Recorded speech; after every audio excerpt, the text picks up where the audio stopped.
Hello and welcome to the DSP Leaders World Forum 2021.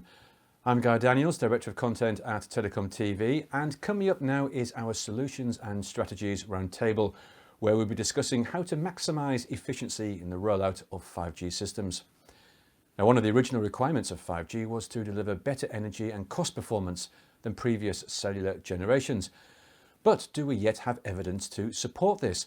What additional steps can operators and their vendor partners take to ensure that these energy reduction objectives are met? Well, let's find out what our guests think, and I'm delighted to introduce José Antonio Aranda, who is Innovation and Product Strategy Director at Cellnex, Paul Miller, Chief Technology Officer for Wind River, and Jane Rygaard, who is Head of Dedicated Wireless Networks and Edge Cloud at Nokia. Hello everyone, good to see you all. Thank you very much for taking part in the roundtable today. Now, we put together some discussion points based on input from our Telecom TV viewers. The first point we received refers to what I mentioned in the introduction, and that is one of the goals of 5G was to deliver better energy cost performance, helping to reduce overall energy consumption in the network. But do we yet have evidence to support this? Jane, perhaps I could ask this question to you first. Yes, so sure. So I'm happy to say yes, we now have evidence, right? So the end of last year, we did together with Telefonica, Nokia went in and studied to say what does the energy consumption mean per traffic unit. And for the 5G compared with earlier mobile technologies, we actually found that there was 90% more efficient in terms of energy consumption per traffic unit. So this is very recent, and if you've had this panel a couple of months ago, I wouldn't be able to share it, right? So late last year, I would say tick in the box, we can say that 5G is more energy efficient than 4G. That's great news, Jane. That's really good to hear. José, do you see the same? Do you see that we are indeed achieving what we set out to achieve? Yes, as you know, as a tower company, we are very concerned about the energy consumption of our mobile operators customers. Why? Because in the end, it represents between 20 to 40% of the network OPEX. And the reality is that the energy consumption in 5G, due to basically new densification, due to the increase of demand of traffic, is going to increase the energy that the mobile operators consume and therefore the expenses. It's true that you ask different vendors, and on one side they see that 5G is more efficient, but it compensates the efficiency of 5G with the high usage due to the densification. And also you see that on the other side, the mobile operators are using renewable energies to decrease also the price of the energies. As it has been mentioned before, we see that the theory is that the vendors say that the products they sell are more efficient in terms of energy. We need to take into account that in 5G, in the next 5 years, the traffic will increase from 5 gigabits per month to 25 gigabits per month. And you have products in the market that with the same consumption in 4G, you will be able to provide 300 megabits per second. And with 5G, you are up to, with the same volume of energy, to provide 15 gigabits per second. So it seems that 5G is more efficient, but at the same time, you see that if you compare the network end-to-end consumption level, 3G is very costly, 4G is more efficient, and 5G is meant to be 3 times more efficient from the point of view of energy. We have been testing these, and we don't have conclusive results, but we are investing time into both aspects. One is microsites and see whether we can provide a real data on efficiency and how you can use also green energies in these sites. And also when you go to rural areas, on must, and we are still at the stage to prove that those data are correct. Paul, as we've been hearing, it's a big ask for 5G, isn't it? Because not only have we got greater densification, but we've also got traffic volumes continuing to climb up. So 5G's got to work really hard to lower the overall energy consumption and costs associated with the whole network. Yeah, and in particular, Guy, one of the driving forces behind the adoption of 5G for the service provider is the enablement of new revenue streams. And if you think of all the new applications that are emerging, whether it be automated vehicles and accident avoidance systems, the Industry 4.0, and bringing edge compute and intelligent edge systems to the end of the network, these are some of the things driving 5G adoption, and they continue to add more energy consumption to the network as you grow and deploy these services.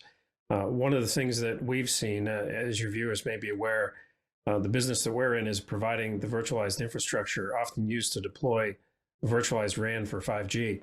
And we've seen numbers in the order of 75% reduction in equipment necessary at the far edge in order to host the virtualized 5G applications, such as the VDU instance that drives the RF system. And so in addition to the other folks on the call here that have explained the incredible benefits of 5G as a technology itself, we're also seeing on the infrastructure side, on the virtualized cloud infrastructure that deploys and hosts the virtual RAN, a significant reduction in equipment necessary to host these applications. And that's driving both CapEx down for initial deployment, as well as ongoing OpEx as related to energy use concerns. And then as you look to bring these advanced applications that we're talking about for the service provider to the edge of the network, they now have a fully distributed virtualized environment to run all this on. And that is an incredible increase in efficiency. It doesn't require duplicate infrastructures to be stood up to host these things. So we're heading towards an incredible world where that end-to-end virtualization is possible, and it really optimizes energy consumptions for the entire 5G solution. Okay, thank you, Paul.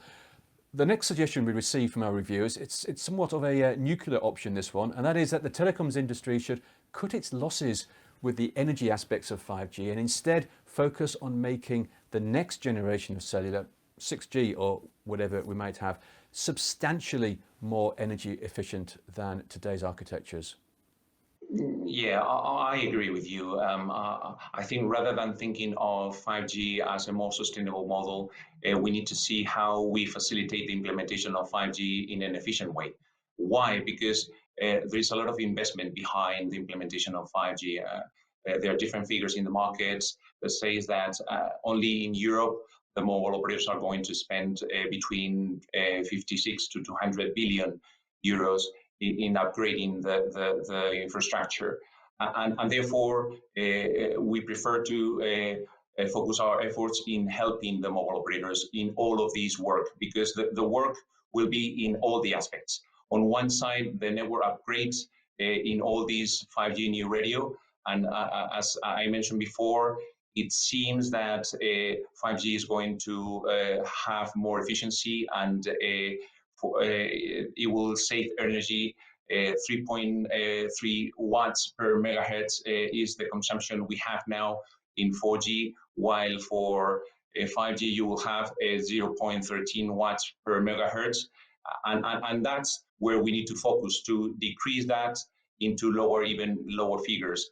Also, it was mentioned before by the colleagues, network virtualization. It's something that also will bring efficiencies. So we need to work with the mobile operators into facilitating and decreasing the cost of RAN equipment, virtualization of some of the equipment. Edge computing was one of them. But also, we need to take into account that the mobile operators are going to invest in fiber backhaul, and we need to also facilitate that investment and decrease the cost on that. One of the aspects that we see as well that we cannot lose perspective is that with the higher frequencies, we will need higher network densification. And if you see a company like us that we are present already in 12 markets, we are managing 120,000 sites across Europe. And out of all of these, in the next few years, we are going to build 20,000 sites. And that's in terms of towers, in terms of rooftops, in terms of small cells. And that's our main priority, make sure that those sites are built on efficient way, that we are able to include benefits to the customers in energy purchasing, see if they can start using more and more energy that it comes from renewable, how we can provide efficiency in the energy itself by providing in the shelters technologies like free cooling, or even self-generating in the own sites the energy. So we have sites that have their own solar panel and turbines with wind to make the site self-sufficient and self-sustainable. Jane, there's obviously a lot of work we can do now to make current 5G and over the next decade even more efficient based on the specifications we're given. Can we make a step change? Is any step change that we're perhaps looking at in R&D, is that going to be left until we have to change the entire architecture of our mobile networks with another generation, or do you foresee we might be able to get some significant improvements in the next few years? I still think it was mentioned earlier about how much of the overall OPEX is spent on energy, right? The biggest part of this from a radio perspective is the RF, and we got plenty of things to explore within 5G that would still lower the energy consumption of the RF. Then we can also talk, as said, centralization, where can we use vRAN and these parts. But I would say if we focus on RF and also the associated management of it, where can I actually utilize AI machine learning even better to make sure that I don't use more power than I have to. I can switch things off. I can do it as a traffic flows. So even in cases where we see this massive increase of traffic, like we've seen in the last year, I mean, we're all sitting here remote and have to use hopefully mobile technology from my perspective, but also good IP networks and fibers, right? So all of this traffic growth, how can we ensure that we now don't turn on the cell sites in the wrong places where there's no people, but we do it right? And this is a combination of management of the networks and then making sure that the RF side is also much more efficient, which is still down to what do we put inside the hardware? How do we actually build the chips that needs to go in it? And then, as just said before from José, that things like liquid cooling, I mean, that is not a standard. That's got nothing to do with 5G. But the fact that we now explore what are the opportunities to also utilize some of the energy that is being used for, in this case, RF for baseband, but can we put it into liquid cooling? And then based on this, can we use that liquid or that heat coming out for something else?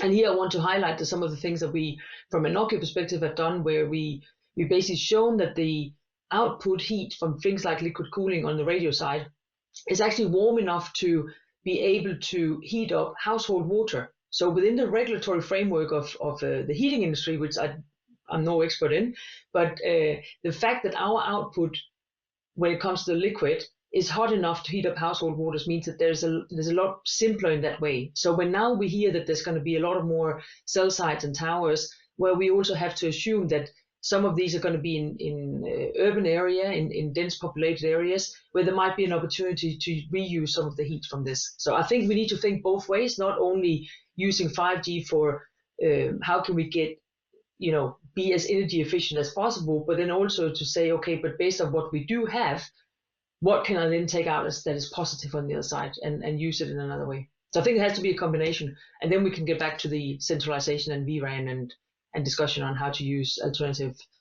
platform technologies for this. Yeah, thank you, Jane. The amount of energy used by the RF components is staggering, and as you say, we hope to see some advances in the silicon as well for inside there. Paul, you spoke earlier about virtualized solutions. Let's focus on that for a second or two, shall we? Because our viewers have also mentioned this, and they were saying, are virtualized RAN systems the best option for energy efficient 5G rollouts? Yeah, so certainly from our end, we believe that's absolutely the case. And I think we've now proven that. We have a study available on our website that anyone can download by a company called ESG that went and did this in-depth analysis around the CapEx and OpEx aspects of this around energy consumption and operation of the network. We tend to look at, as we're providing infrastructure across the entire network, we tend to look at this as a overall carbon footprint problem and energy consumption problem, right? If you think about the ideas behind using a virtualized framework to host vRAN applications and other applications, you're fundamentally changing some key paradigms that are used in the operator environment. You're minimizing truck rolls, right? As you deploy new services and you turn up new applications at the edge of the network, as you iterate, as you change vendors out, right? There's a tremendous now power in the carrier's hands to move vendors around on top of the virtualized infrastructure as they move their networks forward. This is all now happening without truck rolls, right? It's happening on the same physical environment that's just being continuously manipulated by automated orchestration engines. And then think about that happening from all the way from the core to the edge, right? You've got one virtualization framework that, yes, at the edge may be running vRAN components, but at the core is running your classical NFV workloads. You've got kind of, if you will, a Google-esque picture of how now a service provider manages their entire infrastructure. And that is, with single pane of glass and artificial intelligence and machine learning for functions like predictive outage avoidance and predictive analytics in that system to drive down maintenance costs. You're significantly reducing, on the order of 80% or more, the amount of human intervention, manual activities, truck rolls, energy distribution that has to happen to these sites. I actually view 5G as that step function that the viewers are looking for, because in addition to this, you have the emergence of the key enablers that it provides, the network slicing, the billions of endpoint support for IIoT and IoT devices at the edge. That these are the commercial drivers behind this deployment that are now enabled by a new virtualized architecture that drives energy costs through the floor. Thank you, Paul. José, do you have any views on how virtualized architectures can save the energy costs in OpEx costs? Yes, I pretty share the same as it was explained before. We really see a reduction of OpEx, basically because of the possibility of having more flexible infrastructure and having capabilities in the cloud to provide specific services when and where required. Also, we see a reduction of CapEx in terms of using generic hardware to host all these new virtualized equipment. If you harmonize the hardware platform, you will be able to save a lot of cost as well. We see also reduction on the cell site cost because in the end, if you are virtualizing, for instance, the baseband and you move it to a different place, you will be reducing the cost at the site, and also improving the network performance in general, because you will have with OpenRAN a pool of servers where you will be able to put your baseband or your DU and CU, and that will imply that you will reduce the cost. We have seen figures from the main vendors saying that the TCO can be reduced in 13% and OpEx reduction in around 25%. We are currently working in implementing these technologies in our sites together with the mobile operators. I have also real facts about the consumption, but figures seems to be reasonable of that 25% of OpEx reduction. Thank you. And Jane, it's becoming very apparent that we've got a range of tools here available to us to take down energy costs, everything from, as you mentioned, alternative power sources all the way through to virtual RAN architectures here. Is a lot of this work down to individual telcos, individual vendors putting in the R&D based on the specifications, or is a lot of this community driven? I think that a lot of the innovation is community driven in a big part, right? If we go back to the liquid cooling, that's definitely something that has been collaboration to a wide extent. Also, what's happening in the cooling industry, that what can we reuse? But for the energy efficiency and thinking in how to utilize the different parts, I see it as innovation, and that is driven across it. Of course, the standards in case of the 5G gives us a very clear part for the radio, but the surrounding part of it, the site solutioning, the how do we manage the network and all of this, that is, I would say, wider telco community innovation and ecosystem where we need collaboration. So nobody can do it on their own. But I think we also, I just want to have one comment on this centralization part, because we have to be realistic that we can centralize as much as we can, but we still have some physics that we have to stay true to, right? We have maximum 20 kilometers, if we're lucky, between an RF and a DU, so we can't centralize everything, which means at one point the centralization part is not enough, and that's why I'm saying that we need to focus on both. But definitely we need innovation, and I think we have it, and I think the industry, we see a lot of, from our point of view, good collaboration, as I mentioned before, with Telefonica. We're collaborating a lot with Orange as well about sustainability and how to make sure that the networks are as efficient and sustainable as possible, not only from the energy consumption point of view, but also from the pure life cycle management of the whole part, right? What can we do as an industry to make sure that it's not only in the usage, even though we know the majority of our equipment, for instance, from Nokia perspective, the majority is being in the usage part, but we have to look at the full lifecycle management of our portfolio as well. And I think we as an industry have a responsibility to do that, because the majority of us have been very clear that we are there to be lowering the global warming, right? And we're signing up for this. So it's not only about innovation in small pockets, but we need to drive the big wave together. Thank you, Jane. Another idea that we've received from our viewers, and that is broader network sharing, passively or an active level. We need broader network sharing in order to avoid a 5G power consumption disaster. Well, that's quite emotive words, but Jose, your views on network sharing then? Yeah, for us, network sharing is essential in the deployment of 5G and the concept of neutral host, because now that you are deploying new sites, is the time to share that sites with the other mobile operators. And you are already seeing in the market different movements in ruralization where mobile operators are partnering to share sites. And also we see more and more coming to us and finding synergies between sites that are from two mobile operators, one closer to the other, where we can decommission one and then migrate the antennas to one single site so that they can share the cost. But we also see that it is not only about sharing towers, but we see the possibility of also sharing adjacent assets. We are evaluating if a company like us could move from just being a tower core to becoming infra cores. And that is to say, are we able to also provide other type of assets like edge computing, metropolitan offices, or centralized offices? And we are starting making agreements with the mobile operators already.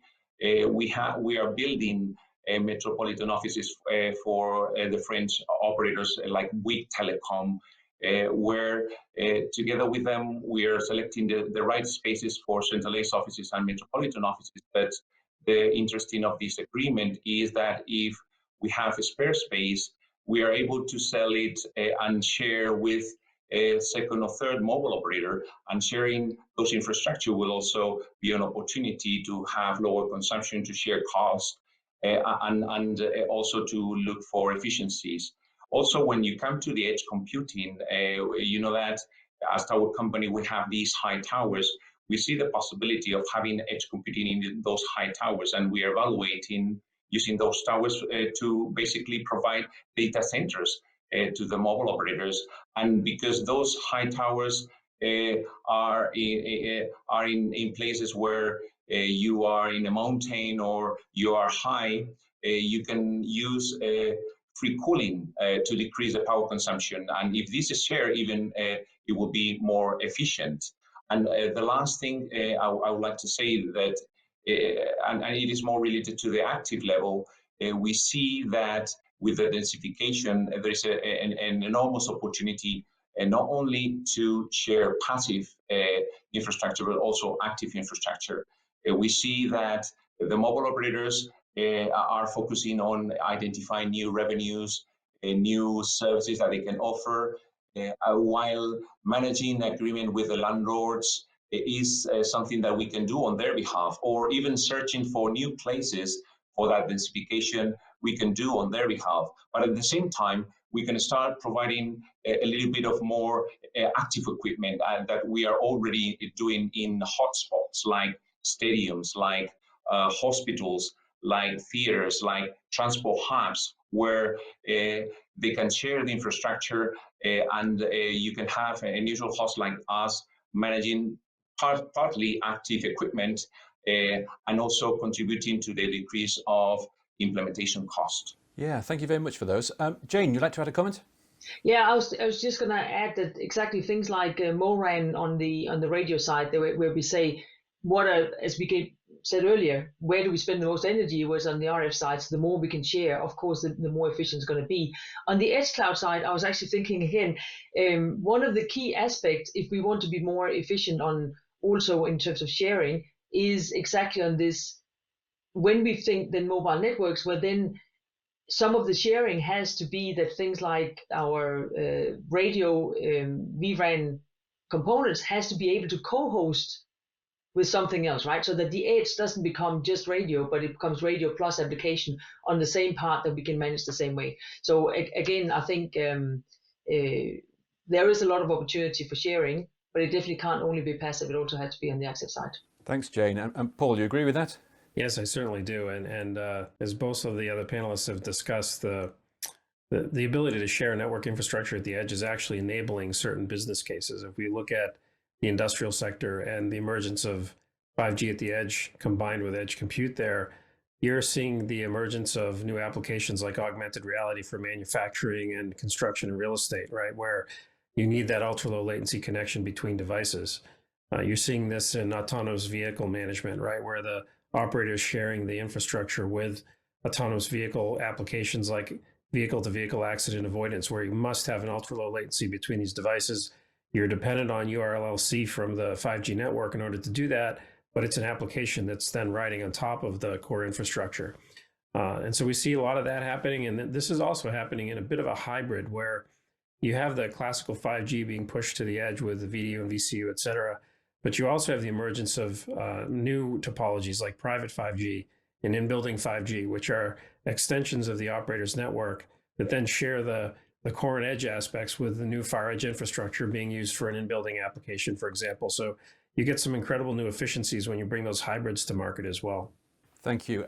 There is one more concern we got from our viewers, and that concerns OpenRAN. There's a huge interest, a positive interest in OpenRAN, but we've had a few messages in to say that actually it might not be so popular an option for 5G in terms of sustainability, at least for the next few years, until we can start optimizing interfaces and architectures. I'd love to know from the three of you, and Jane, maybe if I could start with you, are there any concerns with OpenRAN models that at least initially we may step backwards a bit in terms of energy efficiency? I think again, if we do the, and sorry for keep saying this, right, if we keep doing the RF right, and that is also, ORAN doesn't change that aspect. So I think that is clear that we can, even with ORAN, we can do things right. But at the same time, we have to be clear on the parts of management and traffic part. But there, I actually think that there is one part of ORAN that would be a benefit for us as well from a sustainability point of view, and that is the opportunity for these within the near real-time RIC, so that we have this intelligence part sitting so integrated together with the baseband part that we are actually able to do, we call them X-apps, and being able to create applications that is also driven by AIML very close to the radio. So yes, it might be that the first steps looks, I don't know, it doesn't sound very nice to say messy, but all of the integration and all of the interfaces and everything else we have on the ORAN side, it is going to be more complicated to manage. But I don't see that ORAN as such is going to create a different kind of energy consumption reality than one we have already. Thank you, Jane. And yes, we're all looking forward to seeing the results from RIC deployments and seeing what they do. Hopefully later we can take another this one year. On that one. We'll meet again later in the year to talk about that. No problem at all. Jose, what about OpenRAN? Do you have any concerns, or could any concerns just be a short-term issue that will improve as we start deploying and rolling out? Yes, rather than sustainability, I will say probably one of the main obstacles that we see is performance. the behavior of the OpenRAN equipment compare with existing legacy traditional solutions. Also, one of the aspects that we see that we need to work as an industry is interoperability. It is important that we have solutions that work with other solutions in the market. But also, it's true that OpenRAN is a relatively new service or new solution, so it requires a little bit of maturity and also further integration, tests, and coexistence proofs with the legacy networks. But nevertheless, I wouldn't like to leave a negative message. We see that OpenRAN adoption will be very interesting because of the cost reduction.